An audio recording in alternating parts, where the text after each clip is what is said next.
Friends, hey, welcome to the 74th SongBike Guitar Q&A live stream right here on YouTube. Hey, everybody, my name is Jonathan.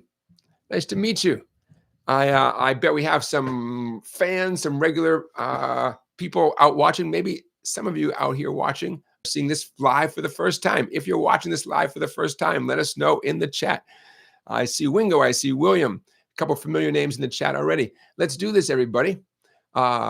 So what's going on today? I don't know, not much. How are you doing? How was your week? I hope you had a good week. You ready for Thanksgiving here in the US? We have Thanksgiving coming up this Thursday. Hope you're ready for Thanksgiving. And I want to wish you all a happy Thanksgiving in advance. I'm here for your questions.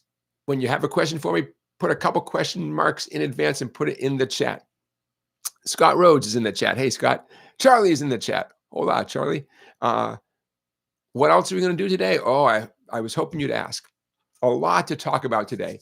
The most popular blues song ever, that's going to be our guitar play-along.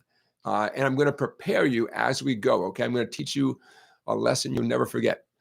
A few lessons you'll never forget, and that will lead us into the most popular blues song ever. At least that's what I'm calling it, because I haven't found one that's more popular, more recorded than the one we're going to talk about today. Also today, we're going to talk a little bit about a few of the 50 global guitar greats that I've been reading about in Songlines magazine. We're going to touch on a few of those, a few you might have heard of, and I bet there's a few you have not heard of.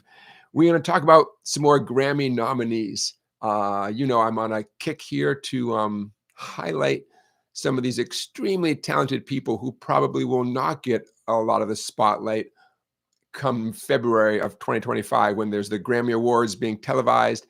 So many talented people who just might not be performing on stage that night, despite the fact that one of these folks is probably going to win in their category. I want to share some of those names with you.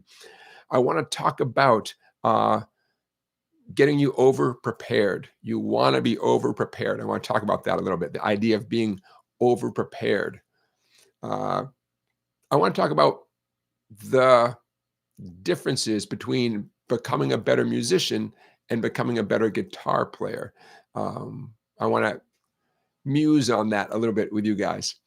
And we have a poll question. The poll question is up and running. The poll question of the night, and please do vote in our poll tonight. The poll question of the night is, there we go. Okay. Do you want to play and sing at the same time? A lot of people have asked me for advice on playing and sing at the same time. So do you want to play and sing at the same time? One response is yeah, and I do it all the time. I already do it. And if that's you, awesome. Some of you might say, yeah, I want to do it, but it's hard. I can't quite do it yet. Another option is, nope, I just want to get really good at the guitar. And there's a fourth option, other. And especially if you are in the other category, if you have a different take on this whole playing and singing thing, let us know in the chat. What else? I have a dumb question of the week, and it's a dumb one. I have a student quote of the week, and it's a hilarious one. I think you'll get a kick out of it. Crack me up. What else? I want to give a shout out to my own cute little book, the one that started it all, the DCG trick. I want to show you what's in this book and tell you a little bit about the history of the DCG trick. It made me, quote, quote, famous. And it's a fun thing to know how to do. So those are among the many things that I hope we chat about today during this program, which I like to think of as a weapon of mass instruction. Get it? Weapon of mass instruction. Beginning Guitar Lessons is our moderator. His name is in blue. And I see a few, I see a bunch of people are joining in the chat. Hey, Don. Don is asking, is it snowing in Connecticut? It is not. We got rain for the first time. I think there are some children who have never seen rain before. And we got some rain. The last couple of days have been rainy. We have not had rain for a long time. So let's get started here. Bruce has a question. Bruce says, Jonathan, I liked the 2-5-1 chord discussion a couple of shows back. Can you talk about other tried and tested progressions? I would love that. I would love that. Oh, you're playing my tune. I'm thinking of possibly, oh, this actually ties in with the DCG trick. I was going to say possibly my favorite chord progression. And the reason I say that is because there's so many songs that I like that feature this little chord move I'm going to talk about. And after a while, I realized, wait a minute, I guess I just plain like this chord progression, that if I hear it in a song, I consciously or unconsciously just seem to like the song better. So yeah, we can definitely talk about that. Zoologia Zombie is joining us from Poland, and it is snowing in Poland, he says. Oh man, well, enjoy every flake. We haven't had a white Christmas here in Connecticut for a while now, so enjoy every flake. Okay, so let's talk about Bruce's question. And you know, I might use as an example.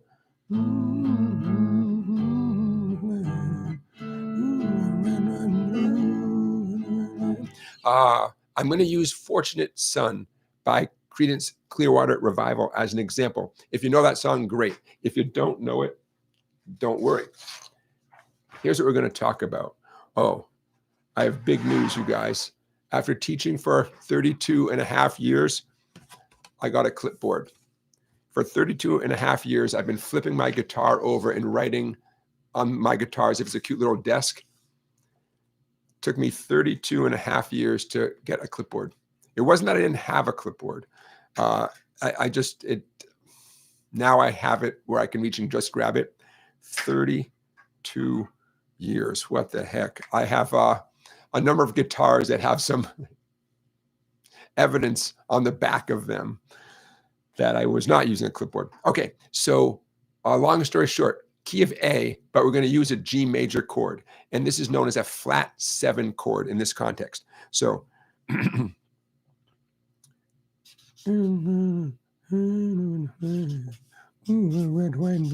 it comes down to it, that's going to be the chord progression as I write A major, G major, D major, A major. And again, I'm using Fortunate Son by this is what's going to get us demonetized this week. It's going to be Fortunate Son by Creedence Clearwater Revival. Well, if I don't sing it too much, maybe the AI bots won't notice this. Okay. Now, if some of you are in the Creedence Clearwater Revival police, and you're about to tell me, wait a minute, John Fogerty tuned his guitar looser for this song and tuned the strings down, blah, blah, blah. We're not, this is not a lesson on literally the note for note version of a recorded version of Fortunate Son. I'm simply using that song in general as a general example of what we're about to call the flat 7 chord substitution, or not a substitution, but inclusion, the flat 7 chord in all its glory.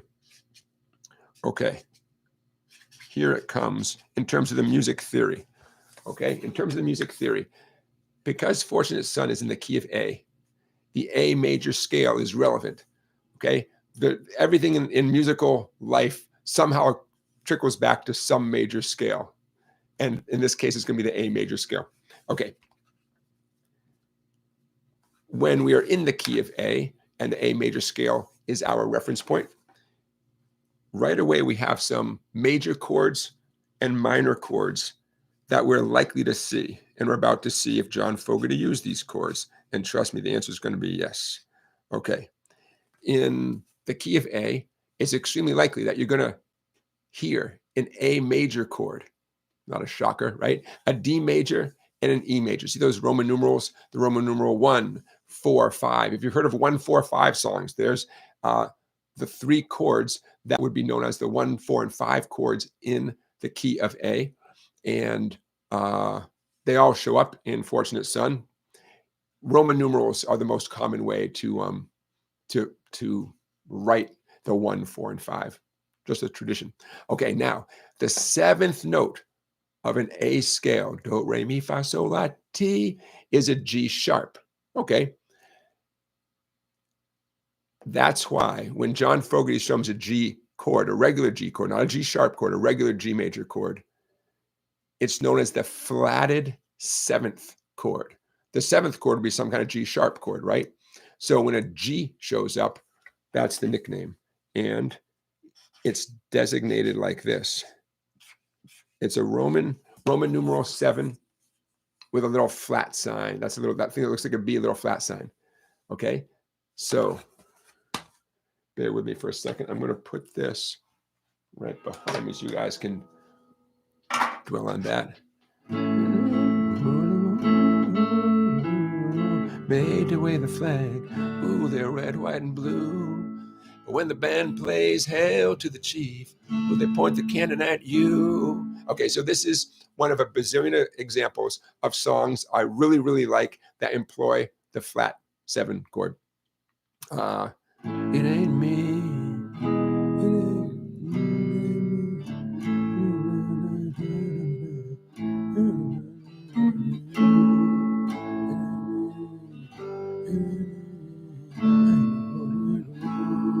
And you know what I'm going to do? I could either get off my chair and go grab the Creedence book, leave you guys in the darkness. That doesn't sound very nice. Or I could double check my work here. There we go. I just want to check on. Yeah, see, the first one I pulled up is it has it in the key of G. That's fine. That's fine. No worries. So maybe the original is in the key of G. I can live with that. Don't let that stress you out. Okay. I'm going to keep it in the key of A. But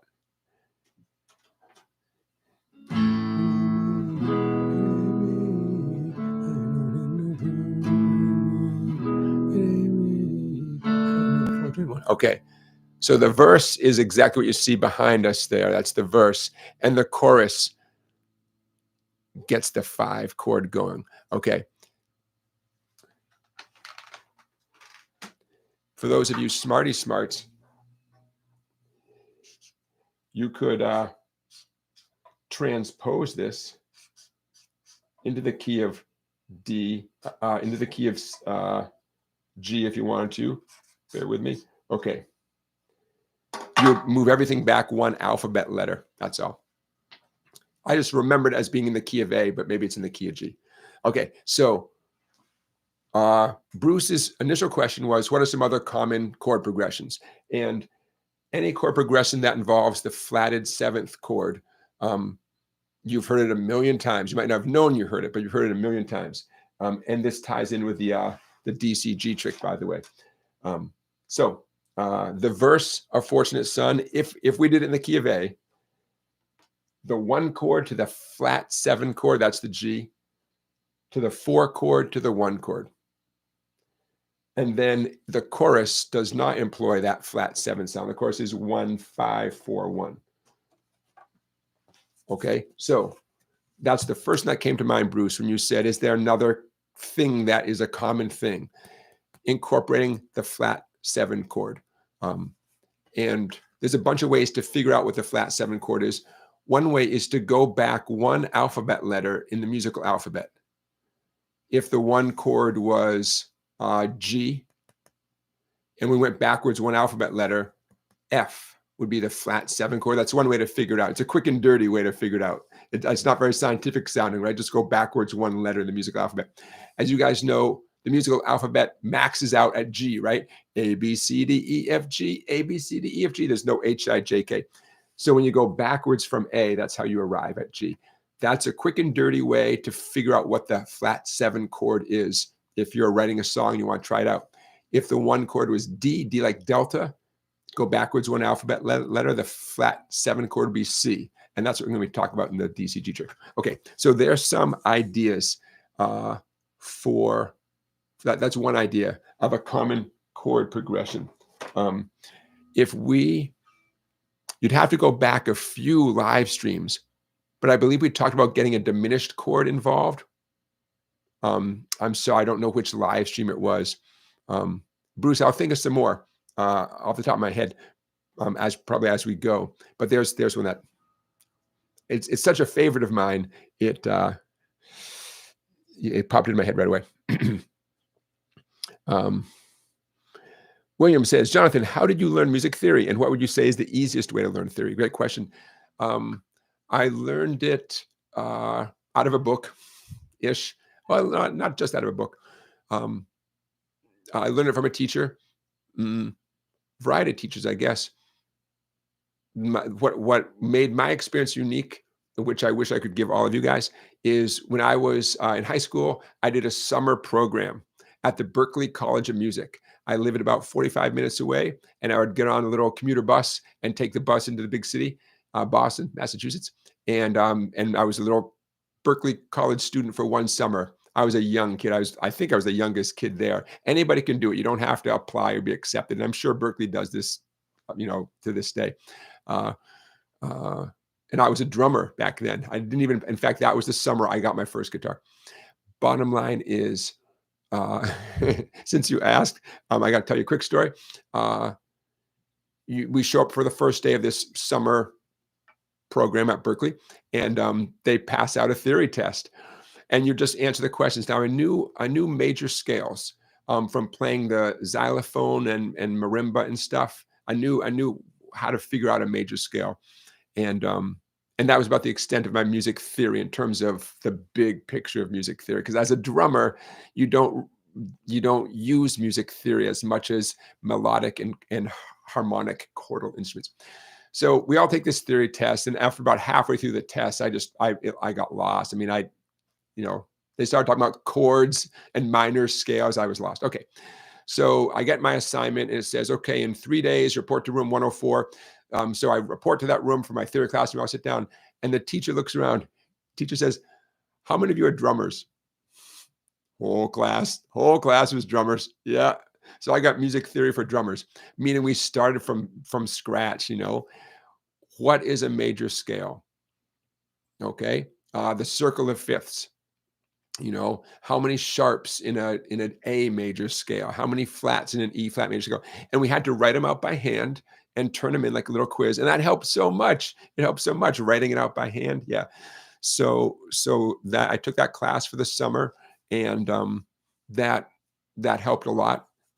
Real basic. Now I realize it was really basic stuff. But what's the formula of a major chord? The first degree of the major scale, the third degree of the major scale, the fifth degree of the major scale. Okay, got it. A minor chord, first degree of the scale, the flatted third degree of the scale, and the fifth. We had to memorize that stuff. Pretty basic stuff, but I mean, I got it all at once, so that was great. And then, Bill, to finish answering your question, I read books after that. Sometimes guitar books, in fact, some of the better guitar books, they throw in some music theory as you're going. I think of some of the cool books by some of the authors you guys have heard me talk about. Dave Rubin, for example. Dave Rubin will write a great blues book, but he'll throw in little bits of relevant music theory as you're learning these cool bluesy rhythm guitar parts or whatever. He's not the only one, but he's the first one that comes to mind. Okay, now your second part of the question, what is the easiest way to learn theory? Well, number one, to want to learn it.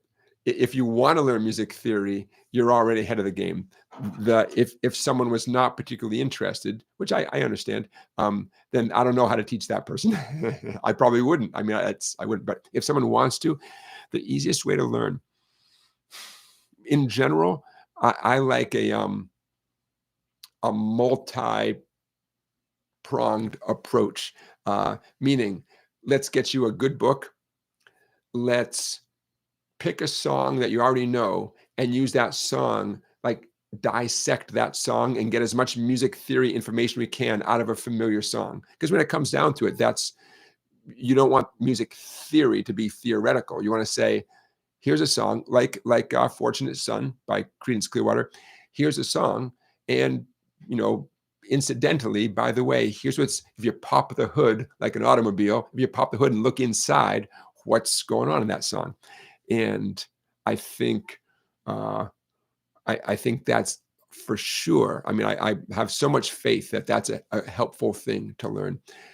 And this, by the way, there are guitar books that are written like music theory for guitar players. I'm sorry, I don't have a specific one to recommend. I fully intend to write one someday, but I have a feeling there's some good ones out there.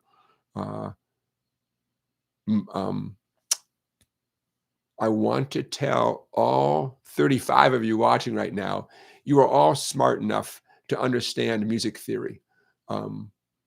There's no I have no doubt about that.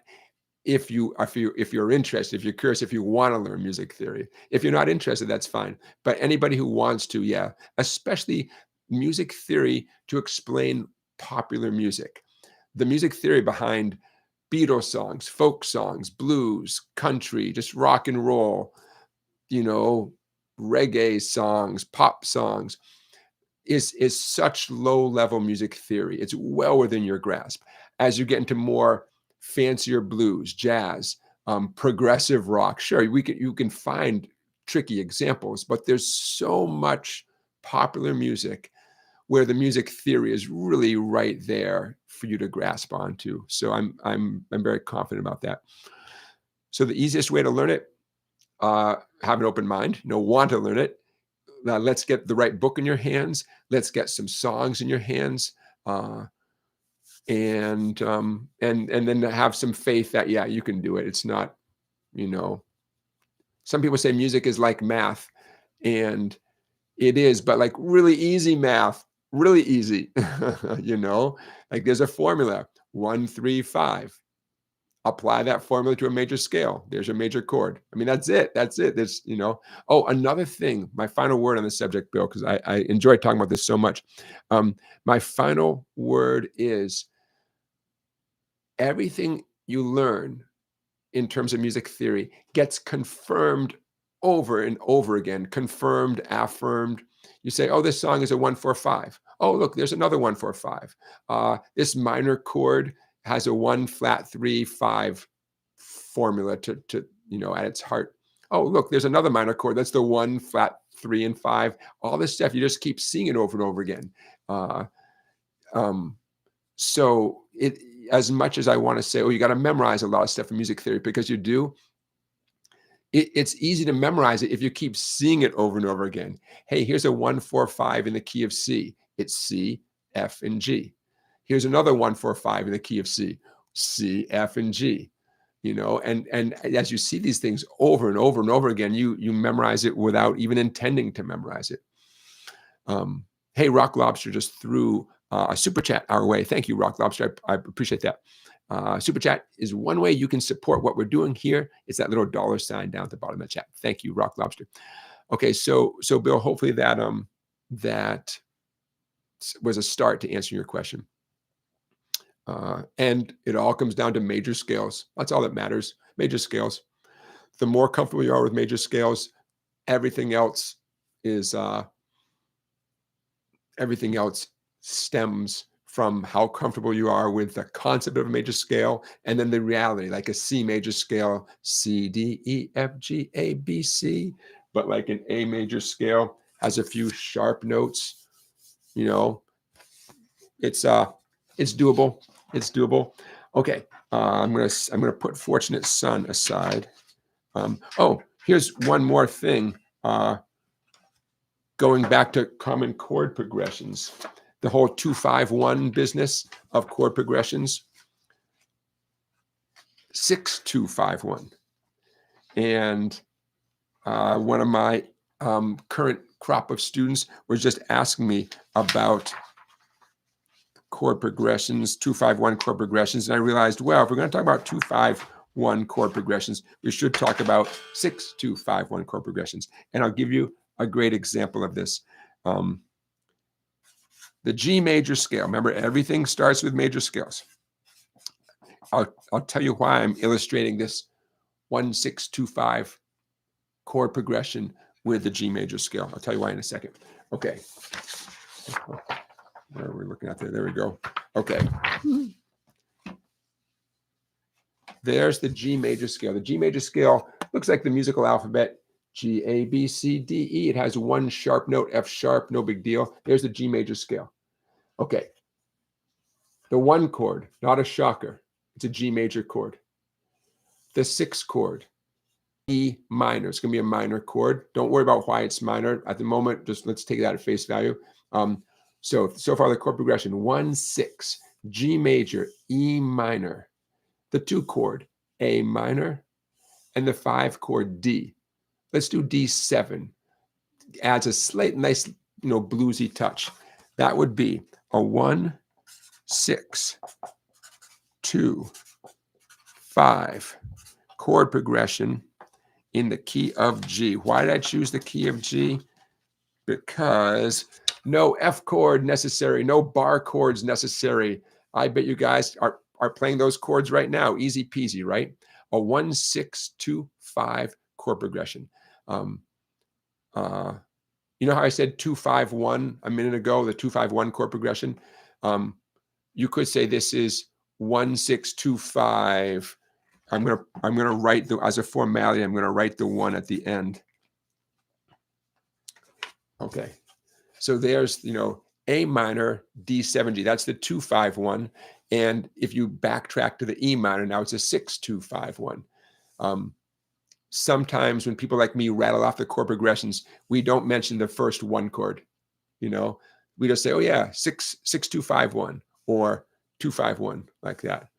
But the premise is to start the song on the 1 chord. You don't have to start the song on the 1 chord, by the way, but for our purposes, let's assume the song starts in the 1 chord and it ends on the 1 chord. Or in the case of the song I'm about to use as an illustration, it's going to keep looping around. Okay, so I'm going to put this here. When I am pressed for an example of a 1, 6, 2, 5, 1 chord progression,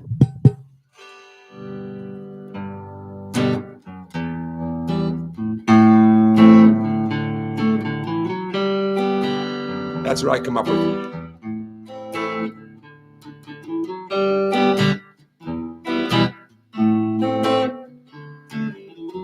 Right? Made famous in lots and lots of songs. Blue moon, you saw me standing alone, without a dream in my heart, without a love of my own. Okay, those 1950s chord changes. In Chicago, I heard those called ice cream changes. I have no idea why they're called ice cream changes, because you're sitting around the ice cream parlor in the 50s. I don't know. Right? It's a classic sound, right? 1, 6, 2, 5 chord progression, or 6, 2, 5, 1, however you want to describe it, Those chords have always sounded good together. They're always going to sound good together. So there you go. There's another classic chord progression. If you want to write a song that at a minimum sounds like a conventional song, use that chord progression right there. In this case, it's in the key of G. How much time you spend on each one of those chords, that's up to you. Notice Blue Moon there is like 2 counts on the G, 2 counts on the E minor. I mean, that's hustling kind of quickly between the chords. You could spend a lot more time, right? Your song, your 6, 2, 5, 1 chord progression could, you could be on that G chord for quite a while. Over here. And then take as much time as you want. You can even hustle quickly. You can have 4 counts in the G, 4 counts in the E minor, but maybe only 2 counts in the A minor and 2 counts in the D7 before the whole thing loops around, right? You can do whatever you want, but keep them in this order. Whatever you do, don't swap around chords. I'm not saying you're not allowed to, but if our goal is this classic Blue Moon chord progression, or Heart and Soul, like Wingo pointed out, then stick with this order. Can you write a song that goes G to A minor to E minor to D7? Oh yeah, I mean, anything's possible, but we're going for like Bruce said, the tried and tested chord progressions. 1, 6, 2, 5, or 2, 5, or 6, 2, 5, 1. Okay, there we go. Friends, how about a lesson you never forget? Let's teach you a lesson you never forget. What I'm going to do now is I'm going to prep you for our play along song, which is coming up, and I'm going to prep you a couple of different ways. A couple of different rhythm guitar twists and turns, and a couple of different lead guitar options. Okay, so there we go. We don't need that. Okay. Let us begin with the chords. Okay, check it out. For tonight's play along. That's not so visible, is it? For tonight's guitar play along, sing along coming up in just a little bit, you're going to need 3 chords. Remember, this is possibly the most popular blues song ever. So take a good look. Now, don't worry. I don't expect you to write all these down. I don't expect you to memorize all these, although I bet some of you know these already. Okay, the 3 chords you need, E7, B7, and A7. This is a blues in the key of E. Oh, by the way, blues in the key of E. The E7 would be known as the 1 chord, B7 the 5 chord, and A7 the 4 chord. Those are the cute little nicknames. Okay, so what I want to get you hip to is a bunch of different ways of playing each one of these chords, right? E7, the most common, the way we all learn it in the beginning, right? 2 fingers down at the open position, the cowboy chord version. Now check this out. You can play E7 in this position. Watch out. That number 5 is really, really important. That means that note is the 5th fret, okay? So this is an E7 that feels like a C7, C like Charlie. But we're going to ratchet it up so it's at the 5th, 6th, and 7th frets. If you know your C7, I hope you do, just grab your C7 and move it up, 4 frets? So your index is on the 5th fret, okay? That's an E7 chord as long as you put it up at the 5th, 6th, and 7th frets. Notice we have the fat E and the skinny E that are not being used. Guess what? You're welcome to hit those notes as open strings because they're E notes during an E chord. So you're welcome to. I'm twanging the fat E with my thumb. Okay.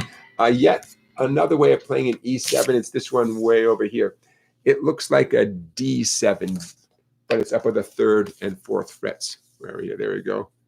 Let's make that visible for you guys. See that? A D7 up 2 frets, a bunch of X's that mean don't play those things. So yet another way of playing an E7. 3 ways of playing an E7. Okay, B7. We got the classic B7 right there, right? 4-finger B7. Looks great, sounds great. But why stop there? You got a B7, and actually I'm going to connect it with this A7 right below it. A nice little bar at the 4th fret with any finger you want at the 5th fret, 1st string. See that? Here's my index finger doing a little bar at the 4th fret. And I like, for whatever reason, I like my ring finger, 1st skinny string, 5th fret. It's a B7 chord. Or if you were down here, the same formation, but the 2nd and 3rd frets is an A7 chord. Okay, the B7, you could take that D7 that you learned way back when and zip it way up the neck, 10 and 11. That is a B7 chord. You might say that's not very convenient. If I'm, say, playing E7 like this, it's not very convenient for me to zip up to the 10th and 11th frets and do B7 like that. You'd be correct. It's a bad idea. But what if someone's already playing these cowboy versions of the chords, right? Then it really is, you should see it as a personal challenge to get up the neck and play higher versions of those chords, okay? No sense in 2 people both banging on the exact same version of the chord. You can do better. We can do better than that, right? I'm on a mission. Okay, and A7, we got the cowboy version of the A7, the easy 2-finger. In the same vicinity, right there at the 2nd fret, we have the little bar chord version. I prefer that one quite a bit. It sounds great, but nothing wrong with that initial one.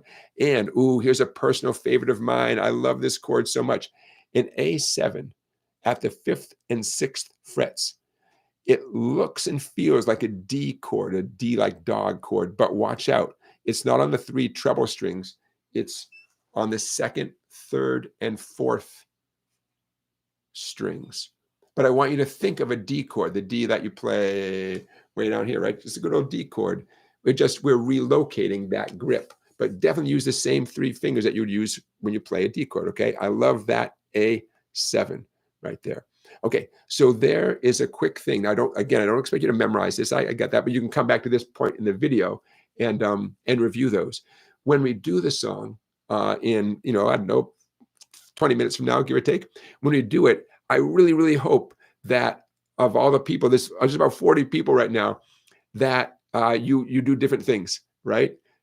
Based on what you're capable of, based on the mood you're in, based on your memory, just in case, you're capable of doing these, but you can't remember them fast enough. I get that, I know, but I hope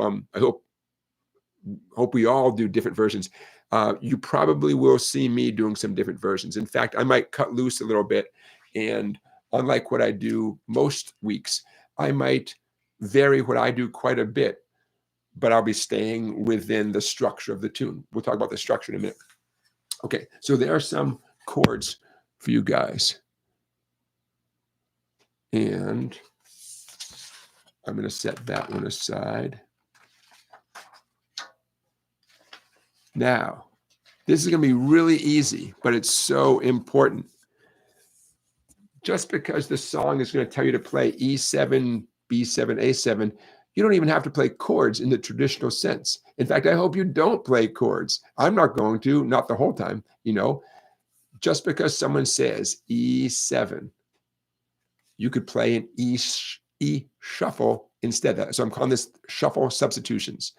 Someone says A7 to B7, you could do those shuffle patterns instead. We'll talk about the B7, the B shuffle here, because that's a little quirky. It's super, it's easy, it's great, but that's the quirky one.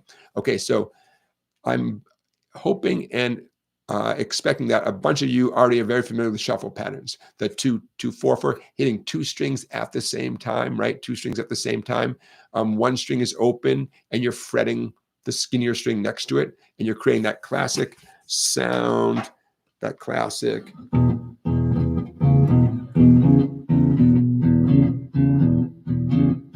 Okay, especially the song that we're going to do tonight. It's 100% appropriate to substitute shuffling like this instead of the chords. In fact, there have been so many versions of this song that have been recorded for like 100 years that I bet any rhythm guitar part that I can personally imagine, someone has done that rhythm guitar part for some version of this song, you know, if not both. You know, you're allowed to, tell me if this makes sense. You're allowed to do an E shuffle pattern, even if the person next to you is strumming the E7 chord. In fact, that can sound so good, you know? So it's not like everybody has to be on the exact same page. If you are on the same page, you know, if they're strumming some type of E7 chord and you're doing the E shuffle, it's a great sound. Okay, so I'll play the E7, the A7 for those of you who, just in case you haven't played those before. The E7, which is the one that we're going to use the most for this song, the two fat strings strummed at basically the same time, but my index finger, A string, 2nd fret, I'm going to strum that twice, and then I'm going to use my ring finger, the A string, 4th fret.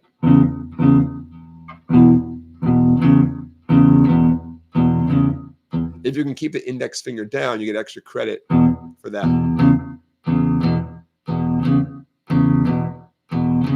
Okay, that's the E shuffle named after the fat open E string that we're using. The A shuffle, I'm going to drop both my hands down one string.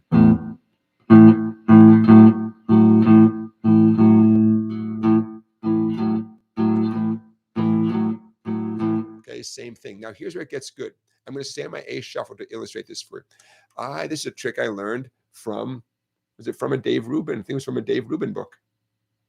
Or Greg Koch. For the B shuffle, I'm just going to take the A shuffle. My right hand, my picking hand is not going to change at all. I'm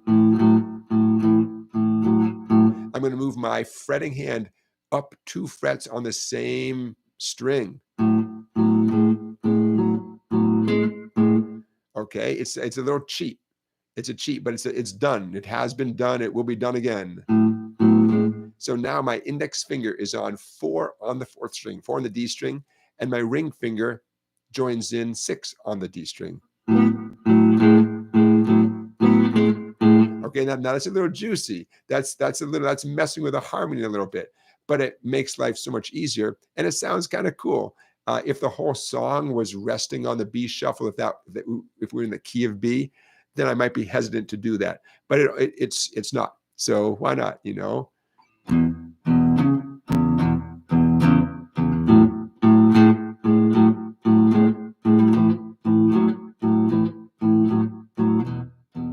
Okay, so one last time. You are all welcome to substitute shuffle patterns for the chords. And by the way, that is how long you'll do the shuffle pattern before it's time to change the chord. So the song happens to start on E7 and the next thing is B7. So you do that exact amount, 2 2 4 4 2 2 4 4, and then you'd switch to the B7. So just so you know, when we start the song, you see the name like E7, that's the amount, right? If you think about it, you got two jobs: to learn the physical skill, right? And then to be clear on how long you do that physical skill before you move on. Pooba John is in the chat. Hey, Pooba John. Okay, so we have been, for the few minutes now, we've been in the world of rhythm guitar, right?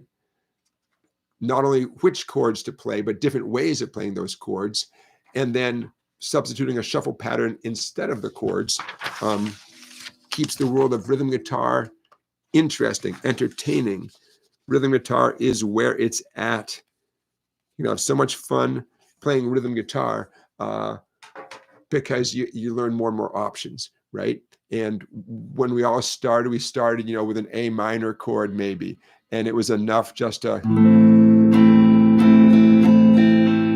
to strum the A minor. That's great, And as time goes on, you realize, okay, if someone's doing that A minor, they've got that covered.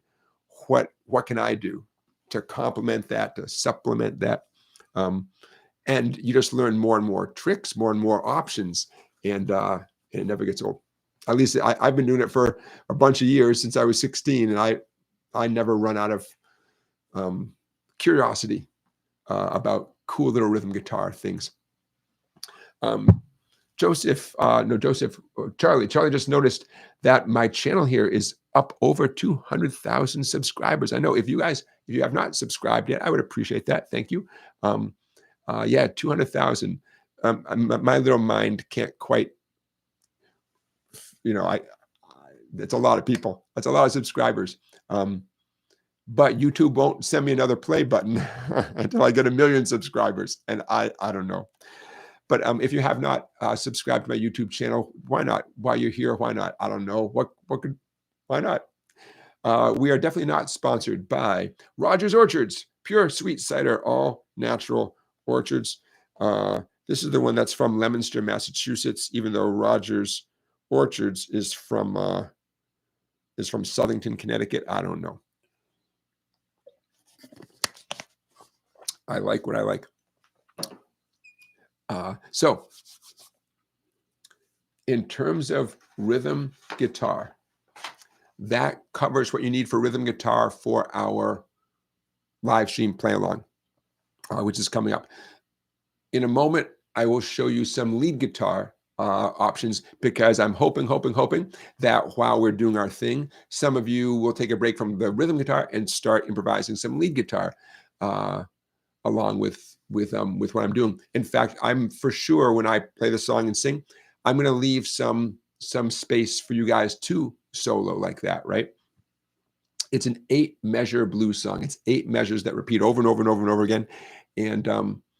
And so it's very easy for me to sing a verse and then wait out 8 measures so you guys can solo and then come back again, sing a different verse, So there'll be plenty of room. For those of you who are confident, experienced lead guitar players, awesome. And for those of you who tonight's going to be your night to give it a try, yeah, let's do it. And don't forget, you can always come back, right? The idea is we're filming this tonight. YouTube posts this video. You guys know this, probably within about, 15 minutes, give or take, of our conclusion. YouTube puts it up for everyone to watch.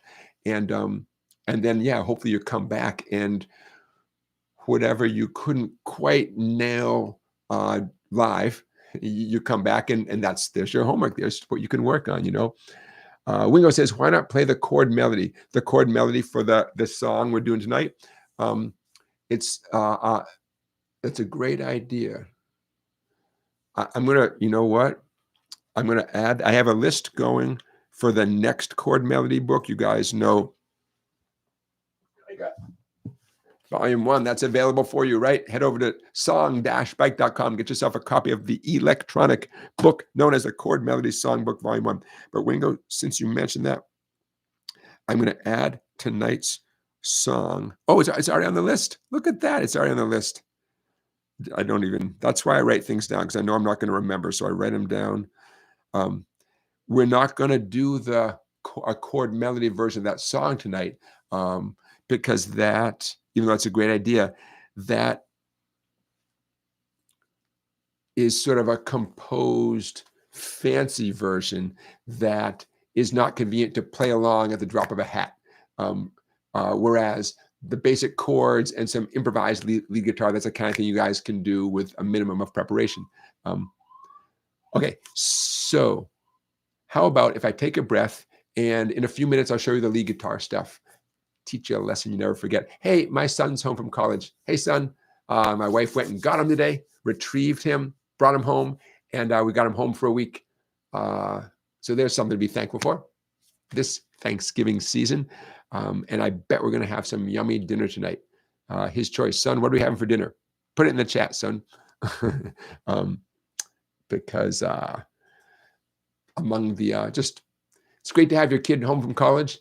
And if it involves some yummy food, it makes it even better. So I have a feeling that we won't be eating leftovers tonight. So I'm curious. Okay. Hey, let's how about if I tell you a few stories? I'm going to tell you a story. Student quote of the week. I have a student who he's had 3 or 4 lessons, and we're doing some nice blues stuff. He's doing a great job, and he's practicing a lot. I'm very proud of him. And he was, making a few mistakes here and there, like we all do when you learn something new. And he said, geez, man, sorry, I'm a dumpster fire. And I said, that's okay. Don't worry. He goes, that's going to be my blues nickname, dumpster fire. And that just cracked me up. Why not, man? There's your student quote of the week, dumpster fire. And of course, he's not a dumpster fire by any means. But that just cracked me up. His blues nickname is going to be dumpster fire. Go figure. Okay. Let us check in with our poll results. The question was, do you want to play and sing at the same time? 24% of you say yes, and I already do it all the time. 27% would like to play and sing, but find it difficult at the moment. 42%, the plurality, am I using that word correctly, the plurality? 42% say, no, that is not my goal. Mastering the guitar is my #1 goal. And 6% fell in the other category. And I hope if you are one of the others, you let us know in the chat about, where you fall in that category. Music Fan is here. Music Fan is the moderator I'm married to, and she put a pineapple and a pizza emoji in the chat. So I think I can rule out Indian food for tonight. I think the plan is pineapple pizza. That's awesome. Save me a piece or two. Awesome. Although I'm already picturing the dog. The dog likes pizza more than I do, which is, I didn't think that was possible. And it is possible. So the dog, it's all right though. It's all right. He's a good boy. The dog is a good boy. Sounds good. Okay, back to the task at hand. After I say hi to my mom is often a viewer of these live streams. Hi, Mom. Hope you're doing well. I will see you for Thanksgiving in a few days. Okay, so hey, real quick, let's talk about Grammy Awards. The nominations came out a couple weeks ago. Grammy Awards are not until February of 2025. I really want to give a shout out to the following people. They are a few of the many, many, many people nominated for a Grammy this year who are so good. And a few of them are going to be familiar names to you. A few are probably not. Holy cow. So I'm going to, everyone I'm about to mention, they are nominated for a Grammy.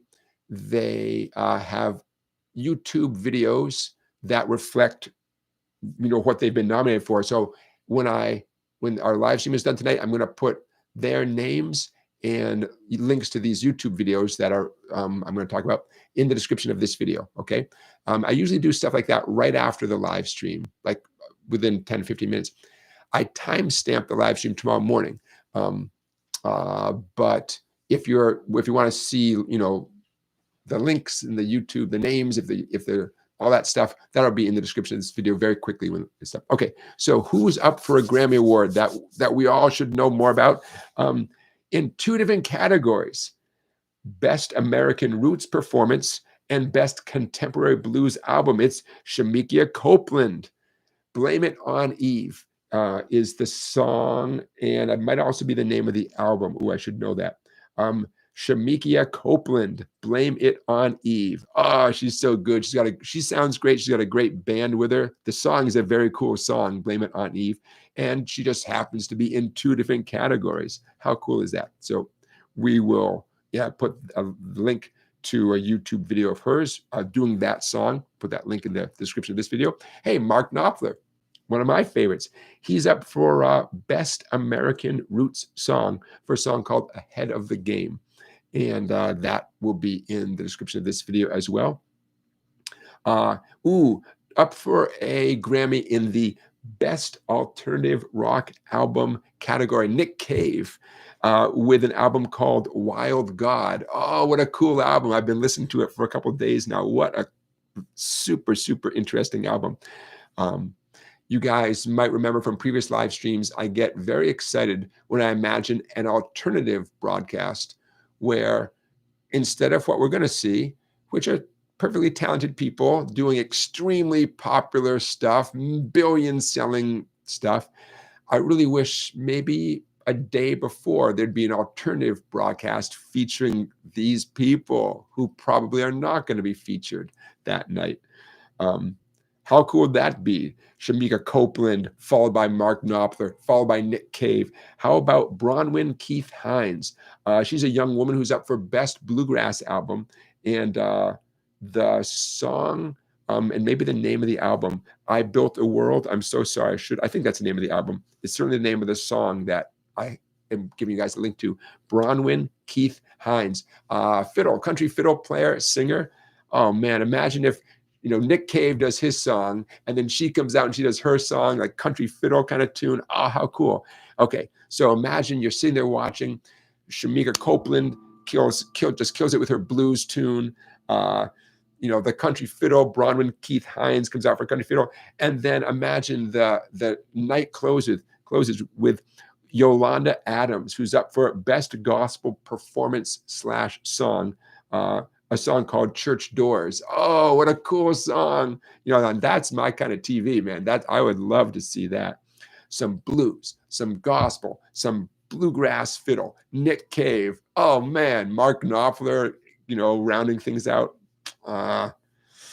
So thank you guys for humoring me, but that would be my idea of like, oh man, I couldn't step away from a show like that. And I don't know how you'd do it all. You'd have to have some pretty fast set changes. You'd have to have like 5 different stages where people are constantly, but you know what? Yeah, it's 2024. They could find a way to do that. They could make that happen. Tell a few jokes in between and let the next band set up. They could find a way to make that happen.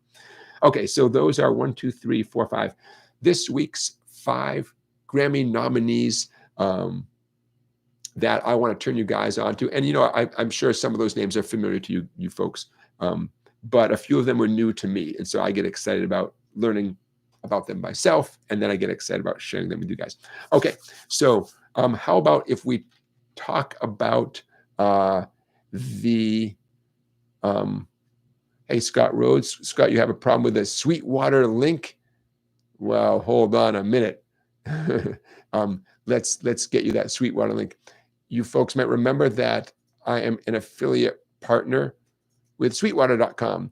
And if you go shopping there and you head over to Sweetwater using the link that I'm about to put in the chat, they take a little bit of their profits and send it to support what we're doing right here. Okay, so here it comes again. Paste. And Scott, that link should get you right there.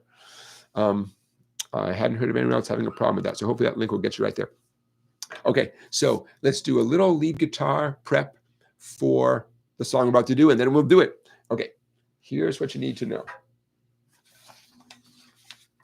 We're going to do a couple scales that you can use for playing lead guitar and the turnaround.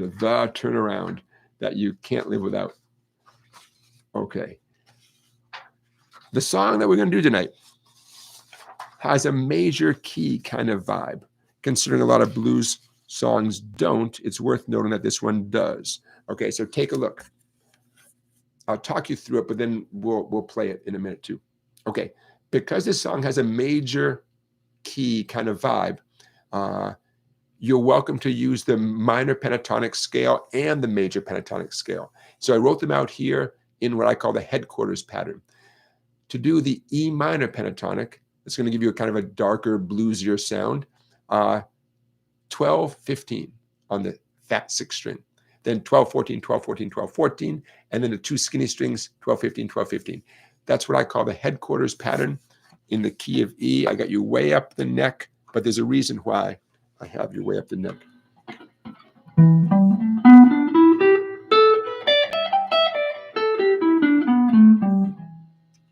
Okay, there's a reason for that.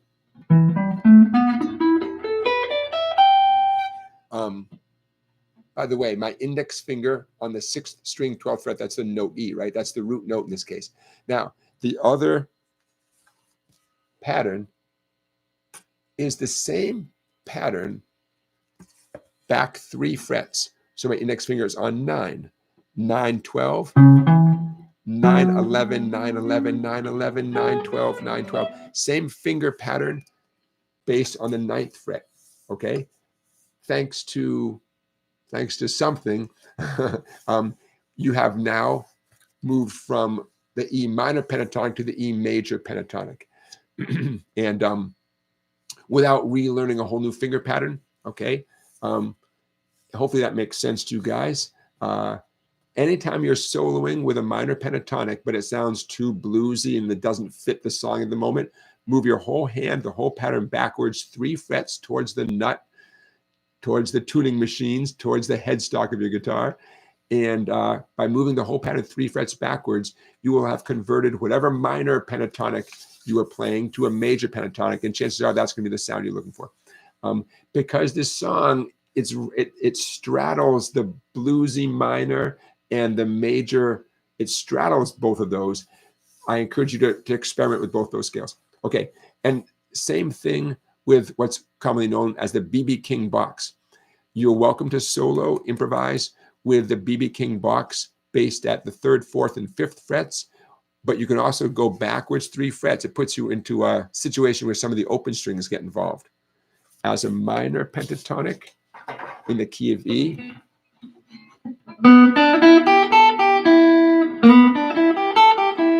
or backwards 3 frets.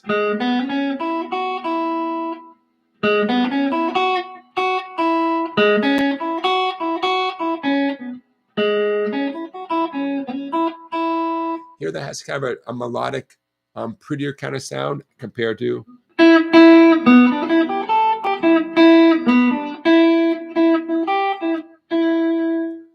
But don't take my word for it. Dance around a little bit between the 2 of those while the song is going, and see what you like, okay? And again, if some of you are seeing this type of information for the first time, of course, I don't expect you to memorize all that. So you come back to this part in the video and you make some notes, and then you play along. Scott, I'm sorry that link didn't work. I don't have an answer for you. I guess I have to reach out to Sweetwater. I don't have an answer for you. That's the link that I've always used. So one more. Do you guys remember a while back we had the Levy expanded blues scale? Howard Levy, someone I consider to be a musician's musician, he was saying teachers always talk about the blues scale and they're not inclusive enough. And he made it's a good point. So if you remember the Levy expanded blues scale from a few live streams ago, you're welcome to solo with this, okay? On the 3rd string, the G string, 9, 11, 12. On the B string, 9, 10, 11, 12. On the skinny E string, 9, 10, 11, 12. That's a lot of notes. In fact, between 9 and 12, that's practically every note between 9 and 12 on the 3 treble strings. 10 on the 3rd string is, I don't want to say it's off limits, but that's pushing the harmony a little bit. But there you go. I hope some of you improvise with that scale right there. And that also straddles the line between a minor-ish bluesy sound and a major-ish bluesy sound. Okay, last thing. Our song is coming up. Teaching you a lesson you'll never forget. You're going to hear me do this turnaround and variations on this turnaround. It's the classic. Take a good look at that. Every blues tune benefits from having some sort of turnaround, either one that is like identified specifically with that song, or a more, generic variety of turnarounds that simply serve the purpose to send a signal that we've come to the end of the form and it's time to go back to the beginning again. So what I just played, that's the one on the paper there.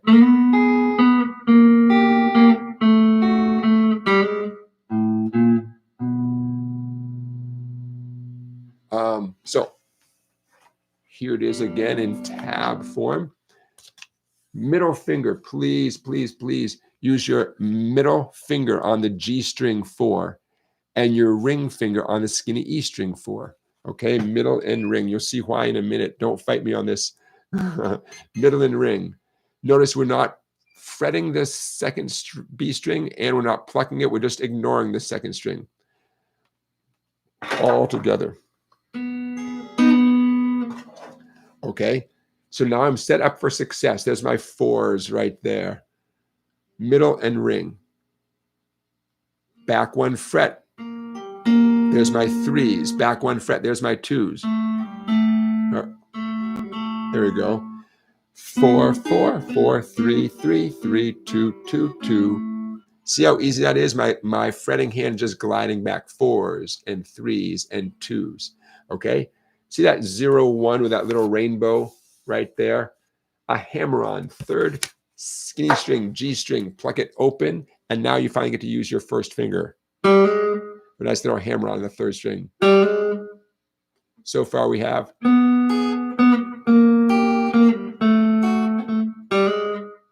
And then just to bring it on home, the 5th string, the A string, 0, 1, 2, 0, 1, 2, A string, 5th string. That's that classic. And please use your index finger on the 1 and your middle finger on the 2. By the way, pet peeve. Anytime you ever play anything at the 1st fret, please use your 1st finger. Otherwise, my head will explode. The only reason not to use your 1st finger at the 1st fret is if it's somehow occupied doing some other string, something else. Maybe it's playing the 1st fret on some other string, and then you have to use another finger at the 1st fret. I get that. In general, please use your 1st finger anytime you ever play the 1st fret, unless there's a very clear reason not to. Okay, so to put it all together.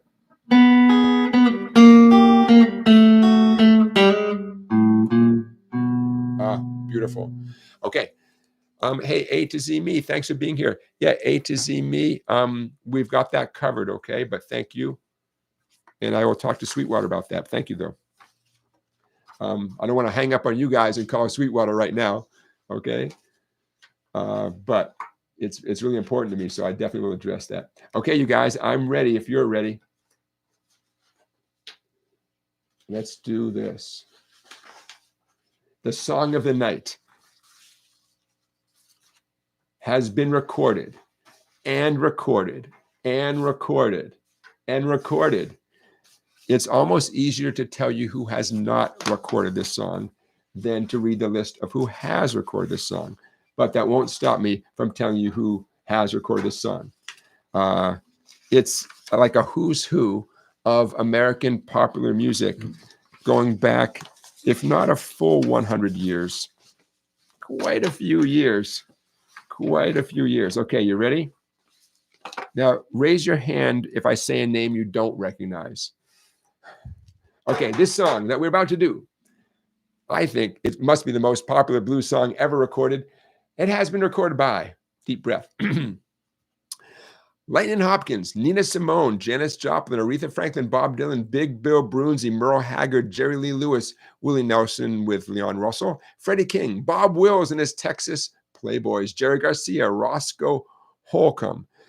Breath, Snooks Eaglin, Sam Cooke, AJ Croce, Dinah Washington, Larkin Poe, Fats Domino, Cisco Houston, Sister Rosetta Tharp, Big Walter Horton, Karen Dalton, Sonny Terry and Brownie McGee, Mose Allison, the Carolina Chocolate Drops, Lafayette Leak, Tennessee, Ernie Ford, George Jones, Conway Twitty, Mance Lipscomb, Andra Day, Doc Watson, Red Garland, Blues Traveler with Keb Mo, Jay McShann, King Curtis, Breath, Ella Fitzgerald, Johnny Cash, Levon Helm with Mavis Staples, and Louis Armstrong.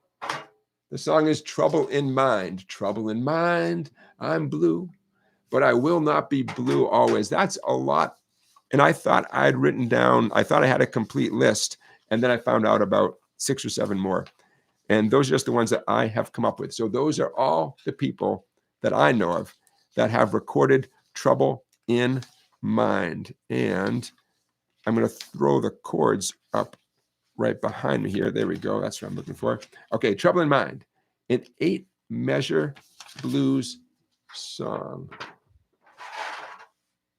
that repeats over and over again. If you want to do that turnaround,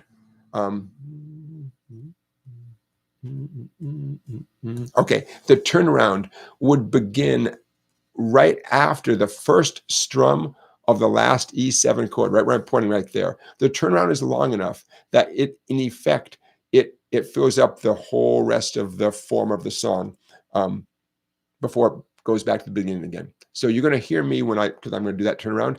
I'm going to strum this E7 4 beats and the B7 4 beats and this E7 once, and then ba da do da do do da do do da do do do. You know, okay. Now that's the whole tune. The fact that it's simple and straightforward, that's why we're doing it tonight. The fact that it is incredibly popular, that's why we're doing it tonight.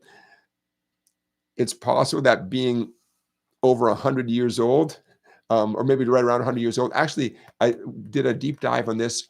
The roots of this go back to the 1800s, from what I figured out. So I'm kind of hoping that YouTube doesn't ding me for some sort of copyright issue, because I don't know, man. That's an old tune. So maybe we won't get demonetized. I don't know. You know, what if it happens, it happens. Let's make this easy to read. Okay. So let's do it. Let's do it. Questions, comments? You guys good to go? Okay. The show must go on. How's that? Look at that. The show goes on. I got big feet. Okay. By the way, I'll listen to a bunch of versions and I will find someone who's done this in the key of E, because I always hope that you guys track down a recorded version and play along with it. In this case, I'm sure I can find someone who's done it in the key of E as in echo. Okay. At first, I'm going to strum through the chords, the cowboy chord version, and then I will start singing. And you'll see I'll switch into the shuffle versions. I'm gonna have some fun. I'm gonna stick to that form though, no matter what. Okay. I'll see you on the other side. 1, 2, 3, 4.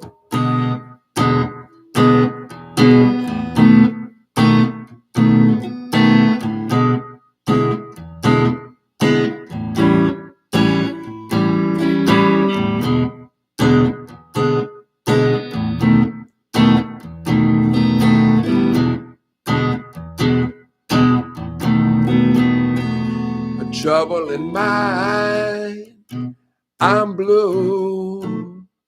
Well, I will not be blue always, because the sun's gonna shine in my back door someday.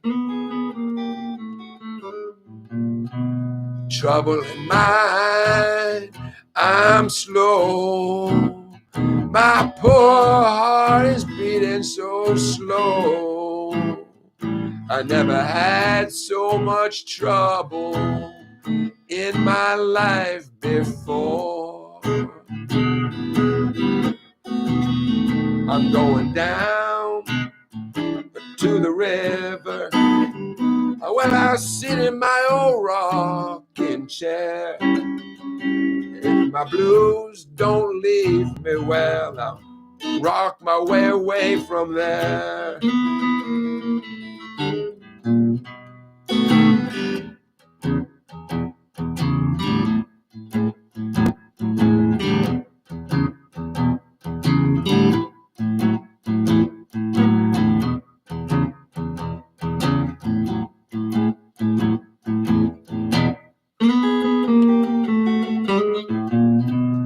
Trouble in mind, I'm blue. Well, I will not be blue always, because the sun's gonna shine in my back door someday.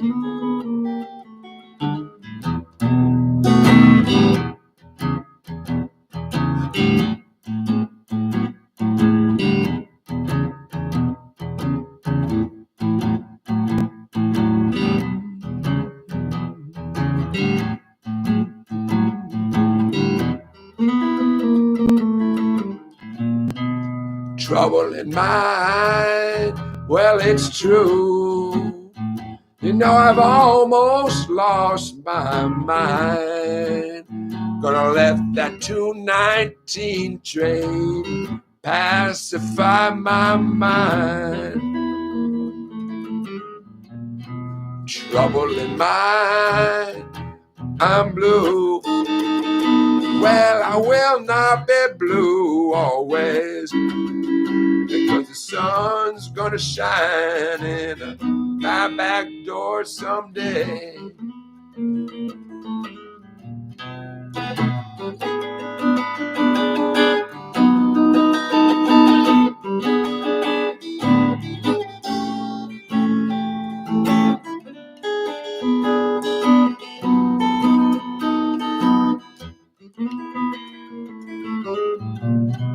Trouble in mind, I'm blue.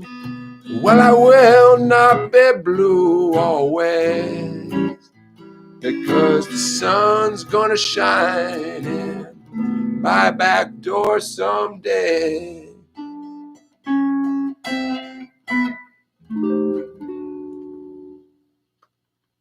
All right, how'd you do? How'd you do? I'm dancing around a little bit, right? Right?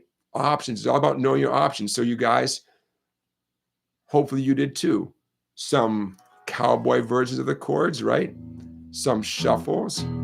And then sometimes I just jumped up. I did E7 and B7 and A7. Why not, right? Why not? Imagine if someone else is doing the singing and then you really had some freedom, right?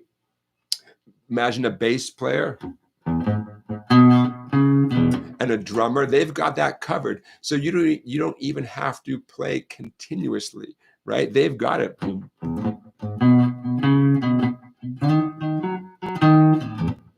Right? They've got that. So then you could be even more creative. You're freed up. You're liberated. You don't have to constantly keep a strum pattern going.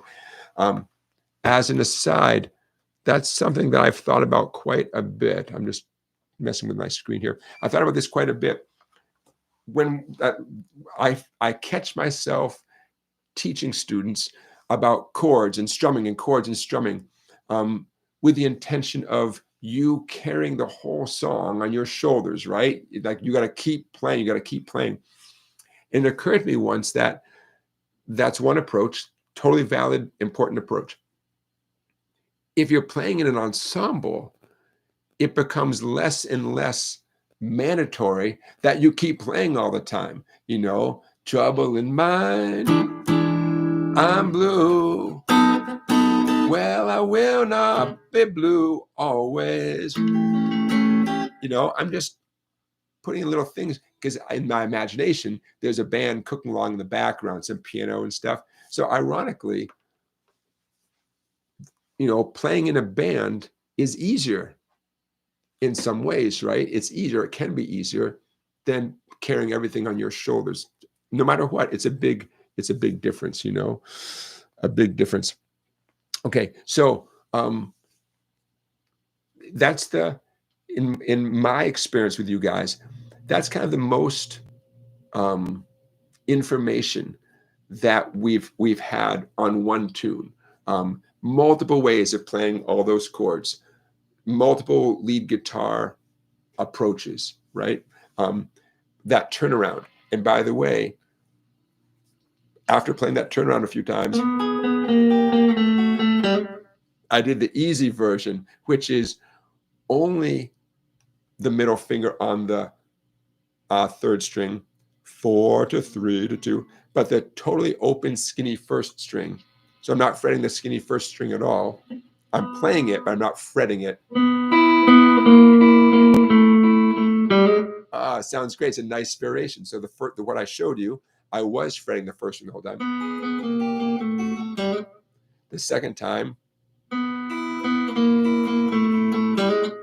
a variation, right?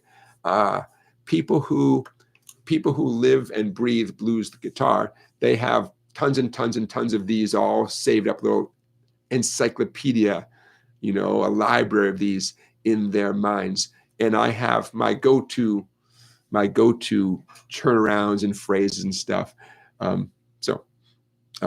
Anyways, so that was a little bit different in the sense that you guys, there's a lot going on. One reason there's so much going on is we're not doing so-and-so's version, right? We're not doing Bob Dylan knocking on heaven's door. When you take a tune like this, which is essentially a traditional tune, although they do know who wrote it. I'm so sorry I didn't make a note about who wrote it. It's been done in so many keys, on so many different instruments, that we're not tied down to someone's exact version of how the song goes. So, in fact, I think it was written by a piano player. So this is a perfect opportunity to talk about options. And blues music essentially isn't improvised music anyways. So it's even more appropriate for us to have some fun in here and say, hey, I'm going to do A7 the way I do it. You do it the way you do it.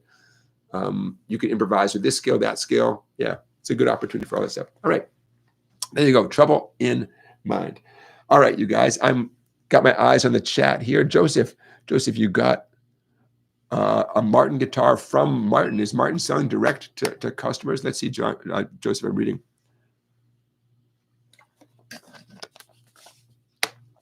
All right. Joseph just got himself a Martin guitar, a 0028 Modern Deluxe. Holy cow. Beautiful, man. Beautiful. Well, I know you're going to take good care of it, Joseph. And when the day comes and you're ready for another guitar, you could always sell that and probably get back most of your money. You know, I'm sure you're going to hold on to it forever and ever and ever. But beautiful. But you're part of my education. I didn't know that Martin was selling guitars directly. Interesting. Well, there you go. Someday I will hopefully visit the Martin Guitar Factory. I'd love to see what they do over there in Nazareth, Pennsylvania. But Joseph, congratulations. We call that New Guitar Day, NGD, New Guitar Day. So how about a round of applause for Joseph for a little round of congratulations for New Guitar Day. Woohoo! Very, very fun. Don, my voice sounded good in that song. Oh, excellent. Well, here's the thing, a dirty little secret. When I get to pick the key of a song, I pick a key that's, you know, part of the reason I choose any one particular key, if I'm allowed to pick the key, it's how it works for my voice, right? And then what opportunities it gives us on the guitar. Notice no F chords, no bar chords, right? If we're doing a famous song, we're doing it like the recording, then I'm like any of us, I just have to sing the best I can in that key, right? Zulosia says, do you still keep your first guitar? Do I still have it? If not, do you regret not having? I do still have my first guitar. I do. And I love it so much. It's still my coolest guitar. Nothing will come close. I'm sorry, nothing will come close. And I feel like you're asking me for like baby pictures, because I get to my phone, I'm like, oh, I'll show you my first guitar.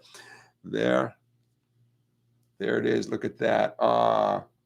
See that? I know it's not It might be hard to focus in. A 1963 Guild Starfire hollow body guitar.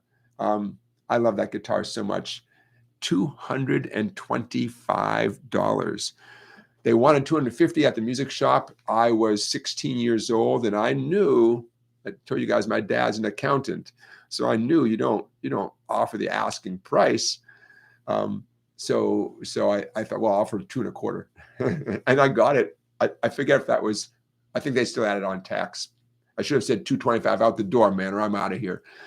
Yeah, what a beautiful guitar. Made in 1963. I got it in 1985. So someone had it for 22 years, and I know whoever had it before me. I have a feeling it was a single owner. A lot of belt buckle wear in the back, and a lot of replaced parts, upgraded parts.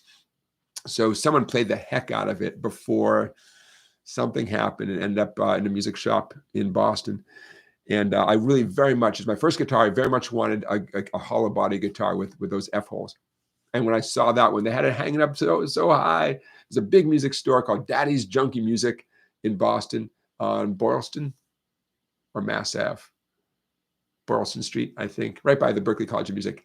They had a bunch of guitars that were up so high, like impossibly high, but that was one of them. I'm like, oh, can I try that one? What a cool guitar. Yeah, so whoever owned it took out the pickups at some point and replaced them with, I believe, Gibson mini humbucker pickups. The tuning machines, it's a Guild Starfire, but the tuning machines say Gibson on them, so they replaced those at some point. They didn't even bother to fill in the holes where the old ones are screwed in.